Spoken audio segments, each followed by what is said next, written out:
Une bancaire, c'est essentiellement l'étude du bilan. Donc, je dis toujours que regarder une bancaire ici du point de vue bénéfice net uniquement, ça n'a pas de sens. Parce qu'en fait, le véritable risque se cache dans les états financiers, dans le bilan, d'accord? Donc, le compte de... Enfin, on va l'appeler ici au niveau de la balance ici. Il faut toujours aller regarder qu'est-ce que l'entreprise fait exactement, quel type de banque nous avons, comme par exemple ici, pour avoir à peu près une idée générale de quel type de banque nous avons. Nous allons souvent regarder ici le Net Interest Income par rapport aux revenus. Ça veut dire ici que quand je regarde ce montant, si c'est la moyenne qui m'intéresse, c'est pas trop le chiffre d'aujourd'hui, même si je vais le prendre en considération. Ça veut juste dire ici que nous avons une entité ici qui génère en moyenne, ok, près de 45% ici de bénéfices nets issus du différentiel de taux d'intérêt. D'accord? C'est-à-dire ici que la banque, essentiellement, son business, c'est quoi? C'est gérer le risque, acheter de l'argent et vendre de l'argent. On achète de l'argent comment? On achète de l'argent ici en vous promettant des taux d'intérêt à un certain niveau pour vos dépôts. OK? Donc, essentiellement, ici, on va regarder les dépôts de l'entité. Donc, déjà, free cash flow, ça ne se regarde pas sur les banques. EBITDA, pas de sens. Dette nette, pas de sens non plus. Il faut toujours regarder la dette en termes de volume, comparé également avec le cash, etc. En tout cas, pour les anciens ici, vous savez que j'ai une formation sur comment analyser une banque.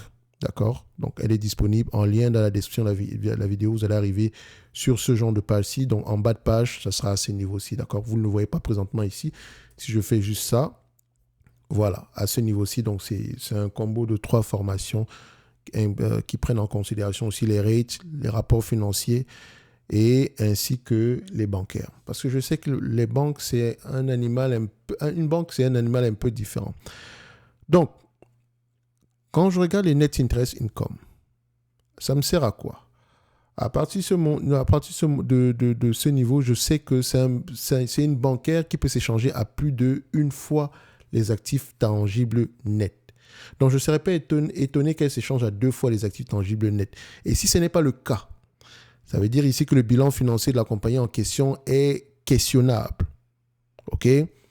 Donc, commençons par les net interest income. Actuellement, ils sont à 104%. Donc, elles gagnent plus d'argent aujourd'hui. Les bénéfices nets actuels proviennent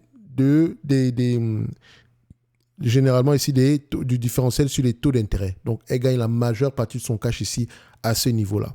C'est-à-dire que les revenus issus des frais sont moins élevés. Les frais ici, ça peut être si elle vend ici des assurances, si elle vend ici je sais pas moi, si elle offre des services d'asset management, si elle offre également des services d'investment banking, etc.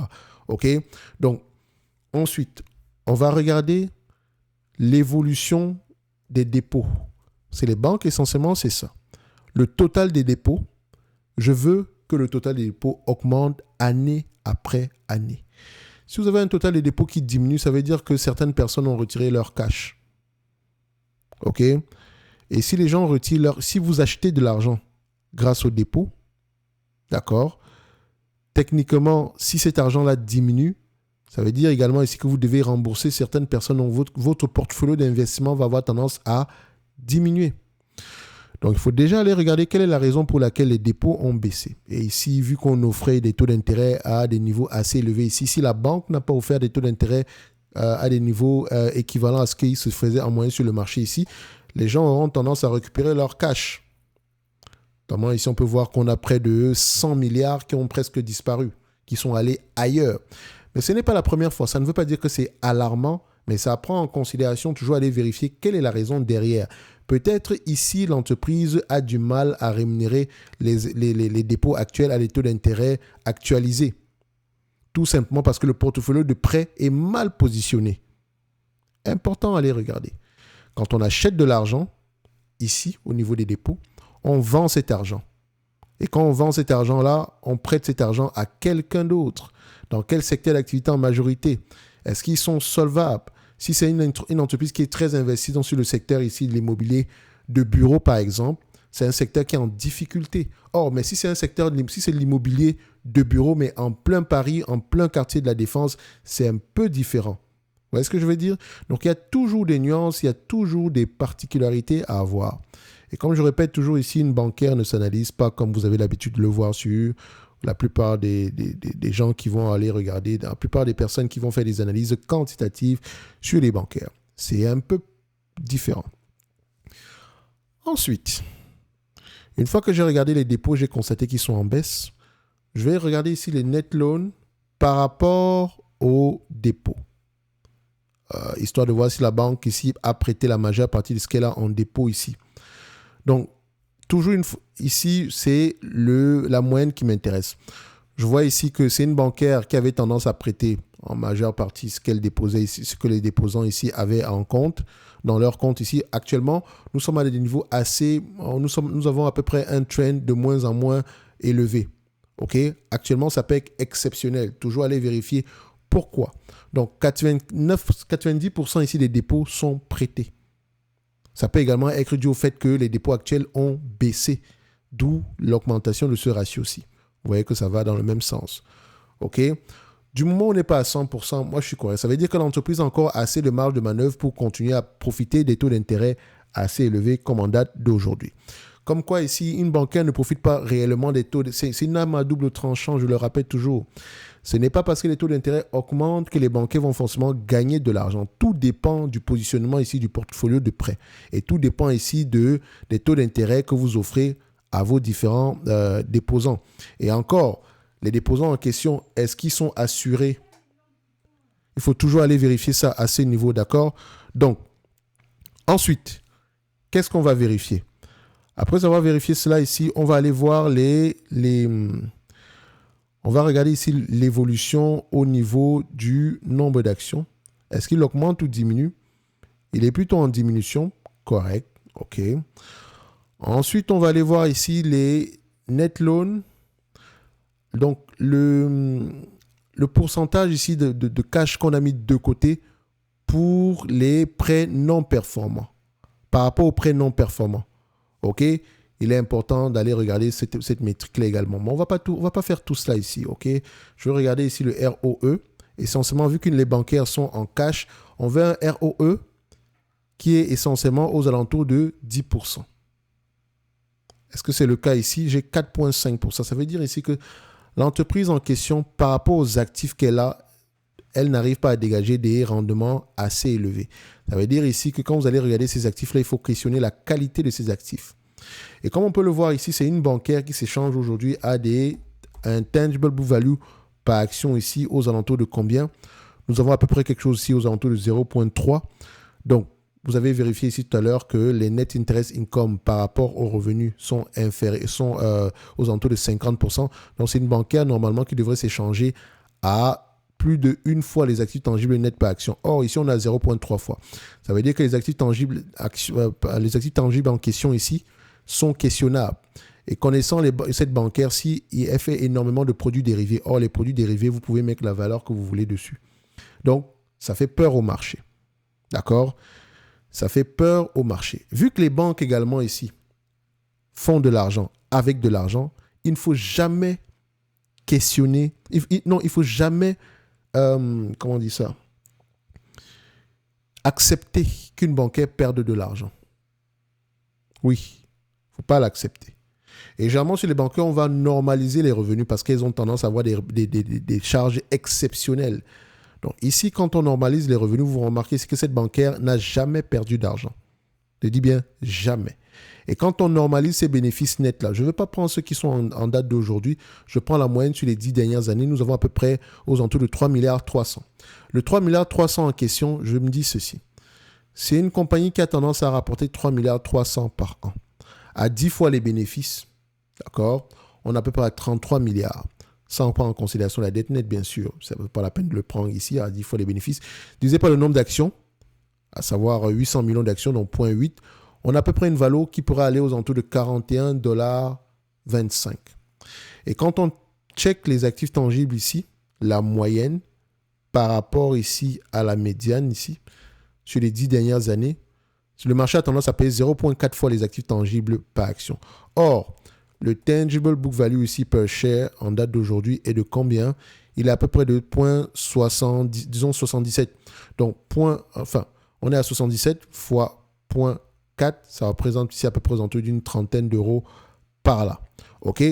Par rapport aux actifs tangibles nets actuels. Donc, la valeur de cette compagnie sera située entre 30 euros et 41 euros. OK? Donc, si on les change ici à 10 fois les bénéfices, qui sont à peu près aux alentours de 3 milliards 300, on pourra aller aux alentours d'une quarantaine d'euros ici. Posez-vous la question la plus importante qui est de savoir pourquoi est-ce que le marché n'aime pas Société Générale. Et qu'est-ce que Société Générale ici fait pour que le marché puisse apprécier de plus en plus la valeur de cette compagnie? Est-ce qu'elle rachète des actions? Est-ce qu'elle distribue un dividende? Oui, elle distribue un dividende de l'ordre de 4% ici par rapport à la capitalisation boursière actuelle. C'est inférieur ici à 3 milliards 300. Donc, elle a les moyens de payer ce dividende-là. D'accord? Je pense qu'ici, on est à moins de 1 milliard par là. Or, elle dégage 3 milliards 300. La différence de ce cash-là va où? Est-ce qu'on, en termes de dette, donc total dette ici, c'est toujours intéressant à les regarder. Est-ce qu'on rembourse la dette ici? Or, la dette ici est à près de... Non, attention, elle n'est peut-être pas de 690 milliards ici. Il faut toujours aller vérifier en profondeur. C'est pour ça que ce logiciel n'est pas adapté pour analyser une bancaire. Et encore, Zone Bourse n'est pas adapté pour analyser une bancaire. Donc, également celui-ci. Pour analyser les banquiers, il faut absolument prendre le rapport financier et aller pas à pas. D'accord? Donc, par rapport à ce qu'on a pu voir ici, on va se dire que Société Générale et les bancaires, c'est normal qu'elles aient des rendements très élevés par rapport à leurs dividendes.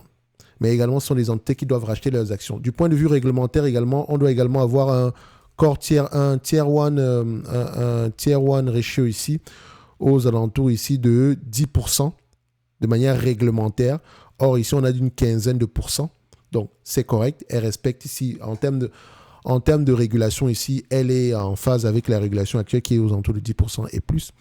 Mais vous allez voir ici que le bilan n'est pas très apprécié. Le return on equity n'est pas également exceptionnel. Or, une bancaire, elle fait de l'argent avec de l'argent, donc on doit essentiellement avoir un rendement supérieur aux alentours d'une dizaine de pourcents par rapport à la moyenne du secteur d'activité. Elle fait également dans beaucoup de dérivés. Le marché a tendance ici à ne pas trop apprécier le bilan financier de cette compagnie ici. Et en retour, qu'est-ce qu'elle fait pour que le marché puisse, si elle était réellement sous-évaluée, elle devait racheter massivement ses actions. Je vois ici qu'elle a commencé à le faire, mais timidement. Donc, j'espère qu'elle va continuer dans ce sens-là. Sinon, on va se dire ici que le premier palier, c'est 30 euros. Le second, c'est une quarantaine d'euros. Mais n'oubliez pas une chose, il y a un élément déterminant ici qui sous-entend qu'on doit absolument lire le rapport financier, histoire de voir comment est-ce qu'on a positionné ici les actifs de la compagnie par rapport aux passifs. Voilà.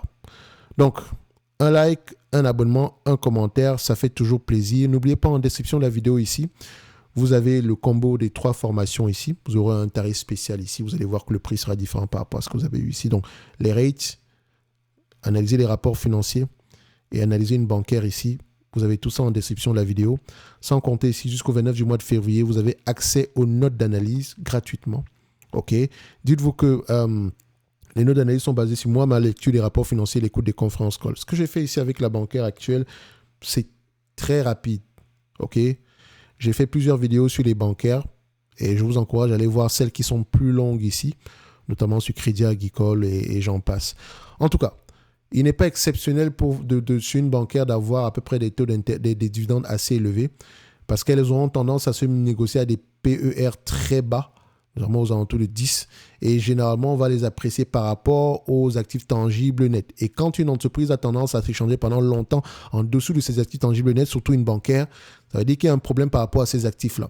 Et quand vous allez regarder les actifs de la bancaire en question, vous allez vous rendre compte que les actifs sont essentiellement constitués ici de dérivés. Je pense généralement ici en level 2 ou 3 ici, donc c'est-à-dire que c'est du quasi-cash. Enfin, c'est pas du cash, c'est une sorte de cash, mais ça pourrait être également zéro. Si vous voulez, voilà. C'est un peu paradoxal ce que je vous raconte, mais voilà. C'est à peu près ça que ça veut juste dire. Bref, les entités européennes sont très spécialisées au niveau des produits dérivés ici. C'est peut-être la raison pour laquelle elles auront tendance à s'échanger ici à des multiples en termes de tangible book value inférieurs à leurs consoeurs américaines. Donc, il ne faut jamais les comparer ici parce qu'elles ne font pas la même chose. Leur spécialité ici, on a des spécialités ici assez différentes. Donc, j'espère que Société Générale va continuer à racheter ses actions.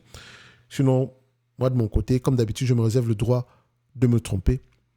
et on se donne rendez-vous sur la prochaine vidéo. Merci.